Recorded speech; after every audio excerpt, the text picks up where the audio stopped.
Mas nós temos dois modelos de governo, com resultados econômicos, sobretudo, muito diferentes. O governo Lula e o governo Bolsonaro. Como é que você definiria cada um deles do ponto de vista prático?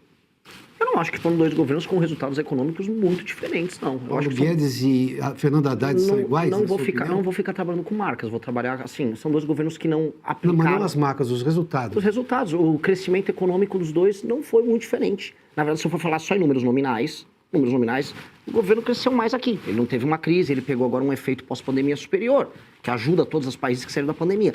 Dito isso, não é que a gente saiu de um baita de um governo com o Paulo Guedes com grandes reformas. O Paulo Guedes pegou uma reforma da Previdência que já estava sendo gestada no governo anterior, tocou no começo do mandato do Bolsonaro, com o Congresso ajudando. Depois ele não tinha ideia de uma reforma tributária, chegou a balbuciar uma reforma administrativa, e ficou mais ou menos por isso mesmo. E no final do mandato, tirando o fato de ter furado o teto algumas vezes, no final do mandato, teve todas aquelas políticas adotadas para vencer a eleição, inclusive com crédito consignado, que acabou beneficiando o próprio Banco Master, em decisão do João Roma, um MP ali, que ajudou o Crédito Sexta, que não são nem um pouco, vamos dizer, brilhantes do ponto de vista econômico e nem do ponto de vista moral. Dito isto, entra o PT, pega todas essas portas escancaradas e mantém a porta escancarada e adota um outro modelo, que não é nem que fura mais o teto, ele criou um arcabouço que é pior e a gente está se arrastando em termos econômicos. Em termos econômicos, a gente precisa fazer uma reforma fiscal que precisa abrir coisa de pelo menos 3 trilhões em 10 anos. Nós precisamos andar com essa reforma. A gente, do ponto de vista fiscal, vai ter que encarar uma série de problemas que os pré-candidatos não estão tendo coragem de falar. Vou dar um exemplo. A desindexação, tanto da aposentadoria quanto do BPC, do salário mínimo. Hoje o salário mínimo aumenta, automaticamente aumentam esses demais. E o Brasil, eu acho que é o único país do mundo que faz isso.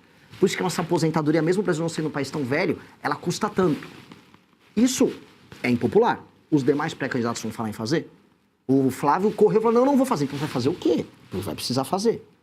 Vamos precisar fazer uma nova reforma da Previdência, paramétrica, mexendo nos privilégios. Vai precisar fazer. Os demais estão falando? Porque precisa. A gente vai estar falando agora, por exemplo, em cortes de privilégios? Sim, mas e mexer, por exemplo, em renúncias fiscais de quase todos os setores possíveis? Estão falando em fazer? Vai precisar mexer, incluindo Zona Franca de Manaus. Direita e esquerda vão lá fazer campanha no Amazonas. Eles estão falando que vai precisar mexer na Zona Franca de Manaus, que custa dezenas de bilhões todos os anos por orçamento brasileiro? Ninguém está falando disso. E nós vamos precisar falar, porque senão a gente não faz uma reforma profunda e depois a gente fica todo mundo reclamando, o imposto está alto, tá alto. Direita reclama muito e esquerda, mas para poder baixar o imposto vai ter que fazer essas reformas. Alguém avisou o eleitor que se quiser cobrar lá o IVA, o IBS, vai precisar, uma alíquota menor, vai precisar fazer um monte de reforma muito profunda. Eu estou falando, e mais do que falar, eu já protocolei com o Kim Kataguiri, ano passado, uma PEC que endereça essa questão. É uma PEC de reforma fiscal com os melhores modelos internacionais para a gente colocar o Brasil numa rota que a dívida brasileira não estoure. Isso é fundamental. Para muitos é impopular. Eu não vai anular a última reforma tributária? O senhor manteria essa reforma? A reforma tributária, ela não funciona, ela está com uma alíquota muito alta, porque foram colocadas muitas exceções nela e muitas burocracias.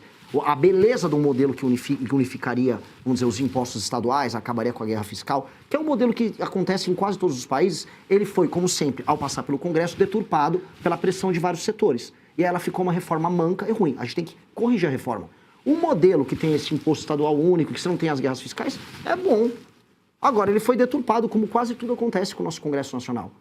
E ele foi deturpado por pressões setoriais das mais diversas. Eu reformaria ela para tirar essas deturpações, para aí sim, a gente ter, vamos dizer, um modelo simples, claro, e eu fazendo uma reforma fiscal, poder baixar as alíquotas. A gente só vai poder baixar as alíquotas, como todo mundo fala, e os estados poderem baixar, de maneira clara, fazendo reforma fiscal. Do jeito que está, todo mundo que prometer, eu vou chegar lá e vou baixar imposto. Como? A dívida brasileira está estourada. Está estourada. Eu estou fazendo um recado, que é um recado que o Milei já também tinha feito na Argentina. Vai ter que fazer todas essas propostas aqui, ou o bicho vai pegar. Ou o bicho vai pegar. A nossa curva de dívida está estourando. Os mercados internacionais estão vendo isso. E o Haddad, a estratégia dele, através do arcabouço, você fala assim, não, vamos segurando a onda, porque a gente vai tacando aumento de arrecadação, e com o aumento de arrecadação a gente vai se virando. Uma hora não vai ter como se virar. E, na verdade, essa hora está chegando já já. E como não há responsabilidade da parte dos maiores candidatos, estou colocando aqui hoje quem está liderando, o Lula e o Flávio, em tratar do tema, os dois não falam do assunto, eu vou falar, porque alguém precisa falar. Vai precisar reformar todas essas coisas e já já um dos dois pode querer meter um estelionato eleitoral, que é ir para uma eleição e não falar sobre isso. O eleitor está sabendo que vai precisar fazer todas essas medidas? Eu estou avisando o eleitor, vai precisar. A beleza disso é, se fizer uma reforma dessas, a curva de juros no Brasil começa a baixar, a expectativa sobre redução de impostos começa a surgir, e aí você começa a ter um Estado minimamente funcional que não é inimigo do empreendedor. Isso mais uma agenda de competitividade, que também deveria ter passado no governo anterior, esse aqui eu nem conto, porque eles estão falando agora em eles querem diminuir a capacidade produtiva nossa na marra, que é tirar o pouco que resta de indústria do Brasil do circuito internacional das cadeias globais de produção. É o que o PT está querendo fazer. Está se referindo ao fim da escala 6 por 1. É uma picaretagem. O fim da escala 6 por 1 é uma picaretagem. E até eu tropecei aqui. Eu fico com raiva disso. Porque gente que nunca trabalhou com contratação de ninguém tá... Não, porque na Inglaterra dá para fazer 4 por 3. Que Inglaterra? A gente tá concorrendo com o Vietnã. Os caras não têm a menor ideia do que eles estão falando. Estão pegando um projeto que era da Erika Hilton para ficar fazendo populismo eleitoral. E o que me desespera, cadê a direita? Ela disse que não estudou o assunto? Ela confessou que não Ela estudou o tava no assunto. cabeleireiro, lá com o maquiador dela. É real. Ela não sabe nada do tema, só pegou porque o tema estava popular no Rio de Janeiro, com outro cara do PSOL. Falou, tem um tema aqui para me aproximar do trabalhador. E aí eles estão fazendo uma chantagem emocional com o trabalhador, sem falar o que vai acontecer. Que vai ser todo mundo vai para informalidade, ou vão perder emprego. E quem depende de formalização, vou dar um exemplo, indústria. Eu trabalhei um pouco no setor de sistemistas, conheço sistemistas automotivos. Sistemista automotivo faz peças no Brasil, para fábricas que estão no Brasil, mas para fábricas que estão no mundo inteiro. Se você perder a competitividade do sistemista, eles perdem os contatos com Espanha, Estados Unidos, China na hora. Sai das cadeias de distribuição. E é o que vai acontecer. E eles estão prevendo o que vai acontecer. Cadê a direita? Hello, olha aqui no relógio, ninguém está falando nada. Tá? É o custo eleitoral. É óbvio, mas a gente tem que correr o custo eleitoral. Senão nós viramos cínicos. Apenas cínicos nesse jogo. Isso é um tema que precisa ser discutido. E o PT tá botando o jogo. Então a gente está indo num caminho muito contrário. O erro central é, o Brasil, toda vez que quer falar de política pública na área de economia, ele quer ficar se comparando com o primeiro mundo. Não, porque na Suécia, não, porque olha lá na Inglaterra. Que Inglaterra? A gente está tomando pau do Vietnã. Botsuana passou a renda per capita do Brasil. Produtividade. A gente está tomando pau do México. A Índia está dando um pau na gente. A Índia, inclusive, ultrapassou a gente em saneamento baixo. Tomando pau da Índia em todas as áreas. E a gente quer se comparar com a Inglaterra.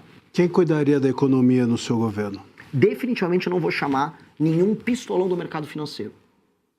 Não tem que ser pistolão do mercado financeiro. Até porque o mercado financeiro, vamos lembrar que boa parte dele estava vendendo um Banco Master aí nos últimos 2 anos. Não confio na grande previsibilidade do mercado financeiro. Estaria gente, do ponto de vista, vamos dizer, de uma agenda para o mercado, gente firme? Sim. Estou tendo conversas interessantes, sim. Mas eu quero gente inteligente para entender, o papel da economia com a soberania. 2, o papel da reforma fiscal para abrir espaço de investimento para tudo que a gente precisa fazer no Brasil. E aí eu poder discutir com vocês desfavelização, que para mim é um tema central para a gente tornar o Brasil um país sério. Não só de desfavelização física, mas de desfavelização mental. O Brasil que é um país que está se favelizando mentalmente. E o uso da tecnologia de ponta no momento em que o mundo vai entrar todo na inteligência artificial.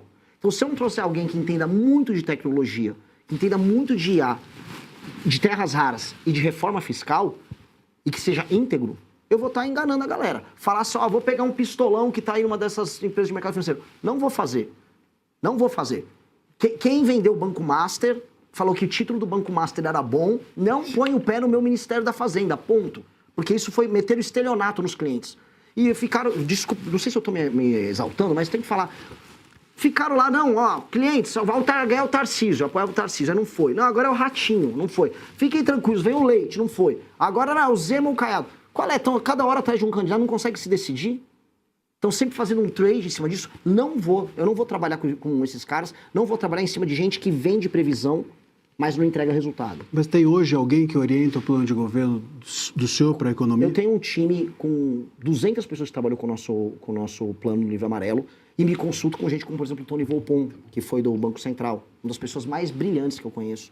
Gente que trabalha na área de startup, na área de tecnologia. O Tony Volpon é um exemplo perfeito, é uma pessoa que integra essa visão de mundo, que envolve, inclusive, criptoativos, que envolve uma necessidade de uma política financeira, de uma política monetária que faça lógica, que faça sentido, e que topa negociar e abrir, vamos dizer, espaço para uma visão de Brasil soberano e, ao mesmo tempo, fiscalmente falando, responsável. Se você gostou do vídeo e apoia o Partido Missão, não esqueça de deixar o like e se inscrever no canal. Ajude a divulgar os projetos da Missão, compartilhe com os amigos e familiares. Te vejo no próximo vídeo.